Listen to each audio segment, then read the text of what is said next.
Okay, welcome to the deep dive. Today, we're tackling a topic, well, everyone has experience with, but maybe we don't always think deeply about teachers. Hmm. We're not just talking about, who's at the front of the room. Hmm.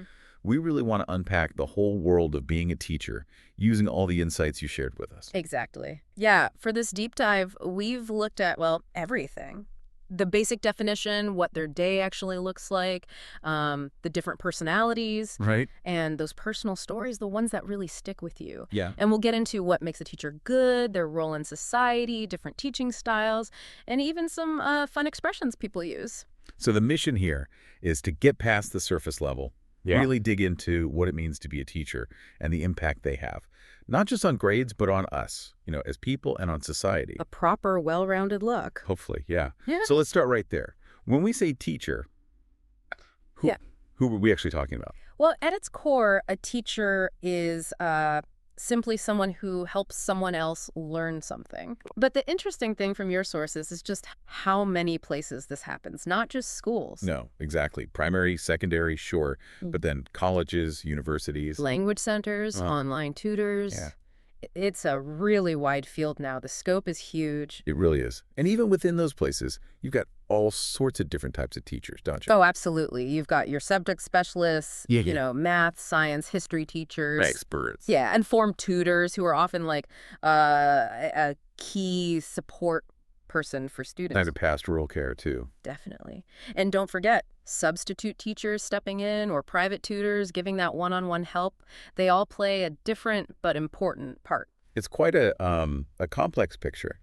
Hmm. It makes me think of my own high school science teacher. She had this amazing knack Yeah. for making really complicated stuff like chemistry seem not just understandable, but actually exciting. Wow. Yeah, she really sparked something in me. And I bet you and everyone listening can probably think of a teacher like that, someone who just lit a fire, Mhm. Oh, for sure.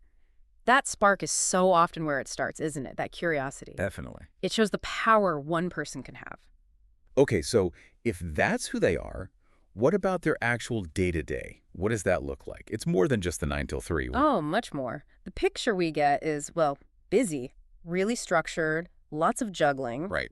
There's a whole vocabulary around it, isn't there? All the tasks involved. Absolutely. You've got lesson planning that's foundational, the prep work. Hours of it, presumably. Often, yes. Then there's classroom management, keeping everything on track, creating the right environment. That takes real skill. And then the marking, homework, tests, giving feedback. Crucial stuff. Setting tests, quizzes. It all takes time. And it doesn't stop there, does it? There are meetings, collaborating with colleagues, Organizing activities, trips. and maybe the less visible part, that emotional support for students. Helping them through things. It sounds incredibly varied. It really is. And the dedication comes through strongly in what people shared. Teachers arriving early to set up. Spending the day teaching, managing everything, and then often staying late, marking, planning for the next day. The work definitely seems to spill outside the official school hours. Far beyond, often. It's a demanding role. No doubt. And sometimes it's the little things that stick with you. Like that example someone gave. My favorite teacher used to start every lesson with a question or riddle. Oh, I like that. Simple, right? But it gets you thinking immediately. Makes you realize small actions can have a big impact. Yeah, those little hooks. Okay, so let's talk about the teachers themselves as individuals, their personalities. How do we describe them? Yeah, because they're not robots, are they? They're people, and their personality really shapes the classroom. Your sources gave us lots of adjectives. They did. On the positive side, you see words like kind, patient, friendly, supportive, Helpful, caring. energetic, passionate, enthusiastic, all those things that create a good vibe. Absolutely. Makes you feel comfortable, willing to try. But let's be honest, not every experience is like that. There are less positive descriptions, too. True.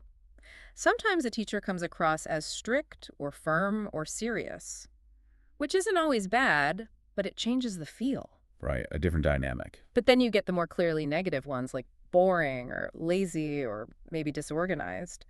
That can definitely get in the way of learning. It's really interesting how personality defines the experience. I had an English teacher I remember who was just so patient, really kind. Yeah. Even when we kept messing up grammar, she just stayed calm, kept encouraging us. It felt safe to make mistakes. And that's often how you build confidence, isn't it, when you feel safe? But contrast that with the other example. My maths teacher was strict, never smiled, the classroom felt tense. Oof. Yeah, you can imagine. That kind of tension makes it hard to ask questions, hard to think clearly sometimes. Exactly. It can create anxiety. So there's a useful little structure suggested for talking about this. Mhm. My subject teacher was adjective. He or she used to do this thing. Yeah, that's a neat way to frame it. It helps pin down those memories. Maybe you listening can try that now. Think of a teacher and use that structure. That personal connection, it's key, isn't it? Which leads us nicely into thinking about our own specific experiences, the stories that we carry with us. Yeah, the really personal stuff. And the sources gave some great prompts for that, like, one teacher I'll never forget is. Or in primary school, I had a teacher who, Even the trickier ones. I didn't get along with my teacher because yeah. it helps unlock those memories. Think about the positive one. Mr. Thomas, my geography teacher, I'll never forget him. He told stories about his travels, made it all come alive. That's brilliant, making it real. That passion is infectious. But then you have the other side, like the person who said, didn't connect with my PE teacher, just shouting, didn't seem to listen. Yeah, that shows how important building that relationship, that rapport actually is. It's not just about the subject. It's fundamentally human, isn't it? Okay, so moving on slightly, what actually makes a teacher good? What are those core qualities? That's the million-dollar question, maybe? But some themes definitely came up again and again. Listening to students, that was huge. Being heard? And being able to explain difficult things clearly.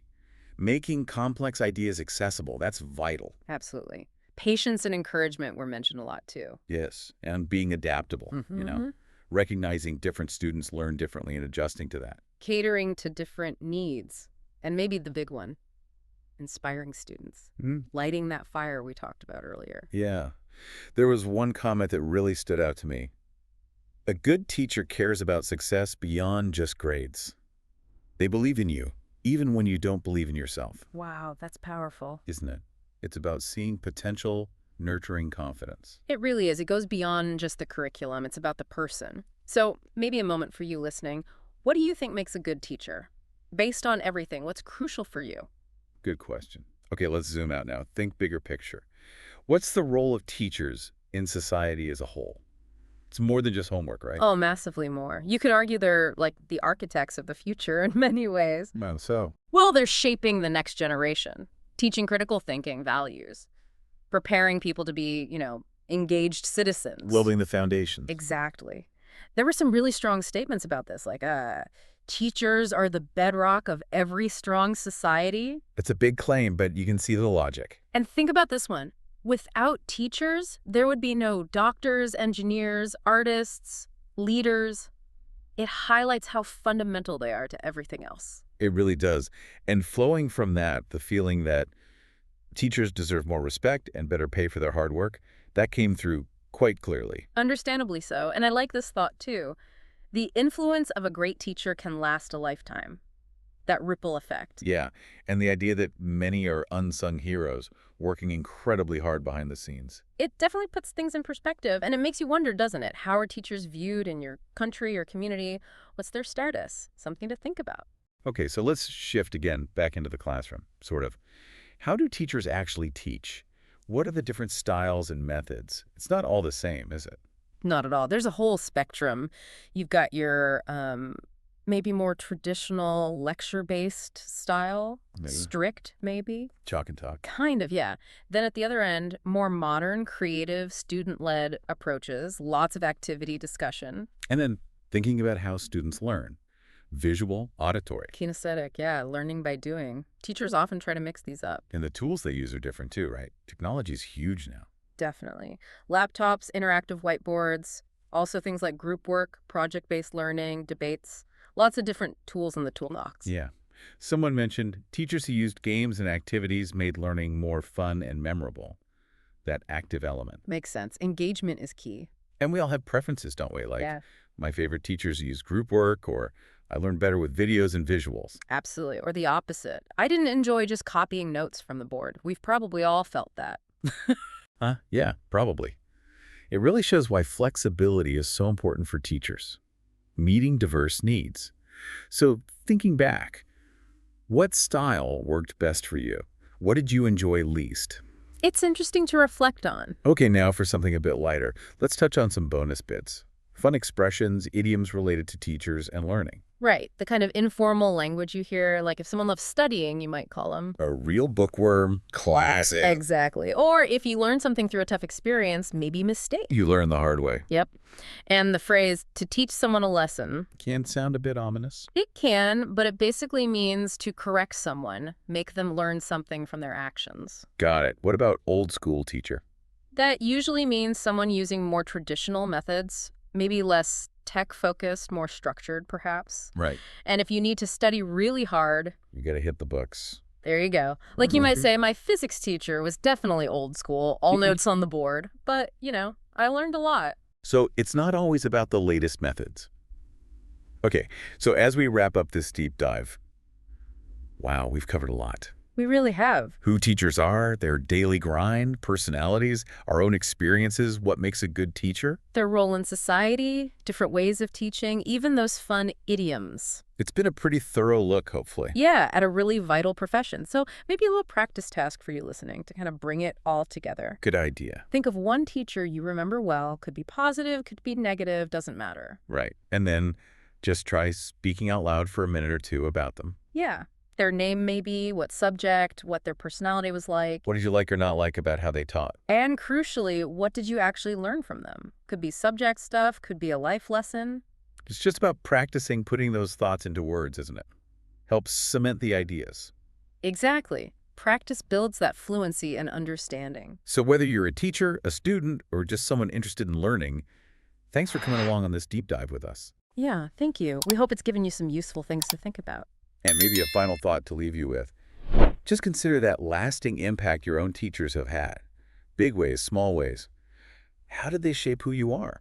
Or perhaps think about how teaching itself is changing, evolving in this, rapidly changing world. Lots to ponder. It's a conversation that definitely continues. Until next time, keep learning, keep thinking.